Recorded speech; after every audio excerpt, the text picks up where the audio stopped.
So this week we're going to be working on experiment 10, which is a reduction lab. You've already talked about oxidation and reduction somewhat in lecture. I'm going to quickly review oxidation and reduction, how to calculate oxidation numbers for carbon, and then we're going to go through the mechanism of the hydride reduction of a ketone, which you'll be doing this week in lab. So you might recall oxidation and reduction from general chemistry. Oxidation is the loss of electrons, whereas reduction is gain of electrons for a particular atom, and that gives us the mnemonic oil rig. So oil, obviously being oxidation is loss, reduction is gain in terms of electrons. That's the easiest one I remember. There's also another mnemonic, Leo the line goes GER, L-E-O-G-E-R, so loss equals oxidation, gain equals reduction. Those are easy ways to remember what's going on.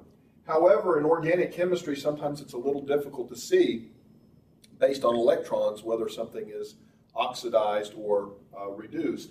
And the way that we typically teach it is that if you have a lot of bonds to hydrogen for a carbon atom, it's said to be highly reduced. So methane, for example, CH4, it's got all hydrogens around it. It's in its highest reduction state that it can be in.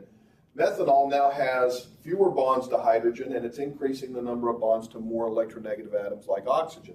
So the more oxygen bonds that you have to a carbon atom, the higher the oxidation state. So it's more oxidized than methane. And in this case, for formaldehyde, we notice that we've got 2 bonds to oxygen. So this is even more oxidized than methanol. So from a qualitative point of view, all you really need to do is ask yourself, am I gaining hydrogens or am I losing hydrogens in a transformation? And you can usually tell whether or not an oxidation or a reduction is occurring. So going from methane to methanol is an oxidation. Going from methanol to formaldehyde is an oxidation. And going backwards is reduction. So going from formaldehyde to methanol is a reduction. And going from methanol to methane is also a reduction. Now the oxidation numbers for these various carbon atoms in these molecules is -4 for methane, -2 for methanol, and 0 for formaldehyde. And so the more positive you become, the more oxidized you are. So how do we calculate these numbers? Your book has one way in which you can calculate them, but I'm going to teach you just a slightly different way to do this. And it's very similar to formal charge when you learned about formal charge in class. We know that carbon always comes in with 4 electrons, so we write that down first. So the oxidation state is going to be equal to, for carbon, the number of electrons that it comes in with, valence electrons, that's 4. And then you're going to subtract from it the number that it owns. And the difference between calculating oxidation state and calculating formal charge is we don't assume equal sharing of any of these electrons. We assign the electrons to the more electronegative atom in a bond.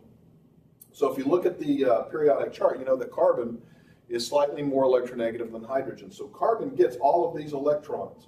So now it came in with 4, but now it has 2, 4, 6, 8 electrons. So we subtract 8 from that, and that gives us the oxidation state of -4. If we look at methanol, again, carbon comes in with 4, and we're going to subtract from it the number that it owns now. It owns 2, 4, 6. Oxygen gets these 2, so it's lost. So we get 2, 4, 6. So that's how we calculate the oxidation state of methanol being -2. And the same thing for formaldehyde. It comes in with 4. And it's going to get 2, 4. Both of these electrons or pairs of electrons go to oxygen. So it's only got these 2 pairs now.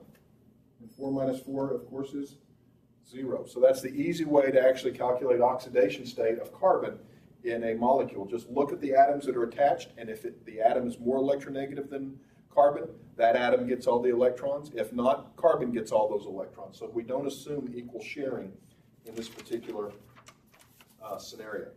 So let's look at the reaction that we're going to be doing this week. It's a hydride reduction. So we've learned so far in class about hydride reagents, and we've learned about 2 different types of hydride reagents. We've learned about sodium borohydride and lithium aluminum hydride.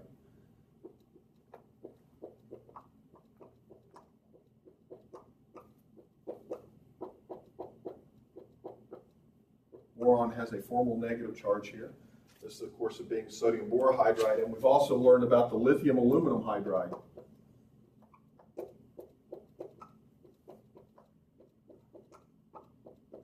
With aluminum having a formal negative charge on it. We're going to be using sodium borohydride in this laboratory because lithium aluminum hydride is extremely reactive. If lithium aluminum hydride comes into contact with water, it instantly bursts into flames, as well as if it comes into contact with alcohols, which is what the solvent is going to be this week in lab. However, sodium borohydride being less reactive, we can work with it around water and alcohols, and we don't have to worry about flames. So it's a lot safer reagent to work with. And organic chemists prefer to use sodium borohydride if it's possible to use it. Lithium aluminum hydride will reduce just about anything.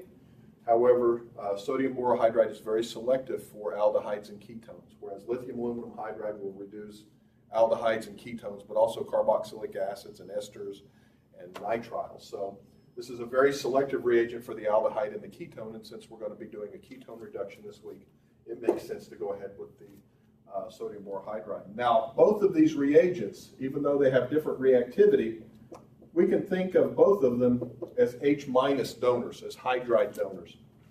Each one of them, in theory, can add up to 4 different hydrides to a molecule, because there's 4 hydrogen bonds to hydrogen to the either boron or aluminum.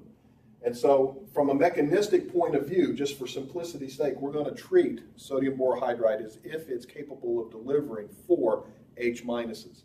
I should point out right off the bat that there is no H- floating around in solution. It's just how they behave. And so that's how we're going to represent it in the mechanism. And if you take a higher level organic class, you'll actually learn the true mechanism of how this works, as opposed to just the simple arrow pushing mechanism that we're going to learn today. So our reaction this week is going to be between acetophenone, a very simple ketone that has a benzene ring, and we're going to get out of that an alcohol.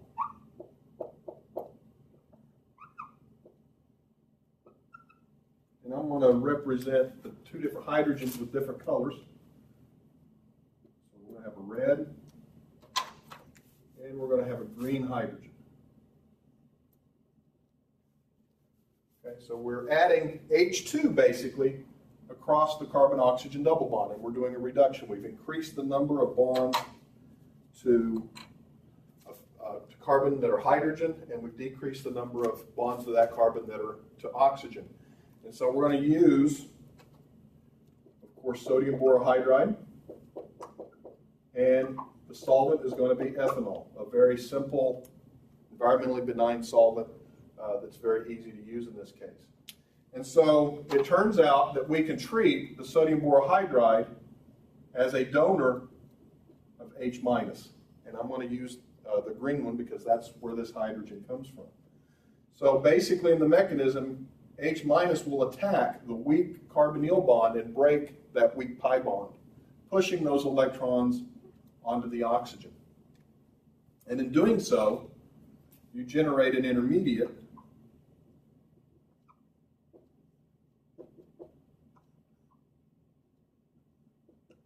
known as an alkoxide. And we'll put our green hydrogen in there. And now the other hydrogen comes from the alcohol, from our solvent. We could just as easily have used water, but it turns out this isn't soluble in water, so we're using ethanol. But nonetheless, we've got ethanol, and that's how we end up with the product being the secondary alcohol. It's very important to also notice we're going from a ketone to an alcohol. We're doing a reduction. We should be able to do the reverse reaction, doing an oxidation, and in fact we could. We could remove those 2 hydrogens and go back to a ketone. You've learned about that in class as well. But today we're just going to do the reduction side of this. Very important to note that you're going to be able to monitor this very easily using infrared analysis, because this, of course, gives us a ketone stretch down there in that sp2 region that's very strong. And as the reaction progresses, we're getting rid of that functional group and replacing it with the alcohol functional group. This is also known as a functional group transformation. A lot of reactions are simple functional group transformations, and that's what's going on here. So as the reaction goes, when we're at the end, we should see the alcohol stretch appear in the IR spectrum, but we should see the diminishment of the carbon-oxygen double bond down there in that sp2 region. So that's the mechanism for this week's reaction. Good luck.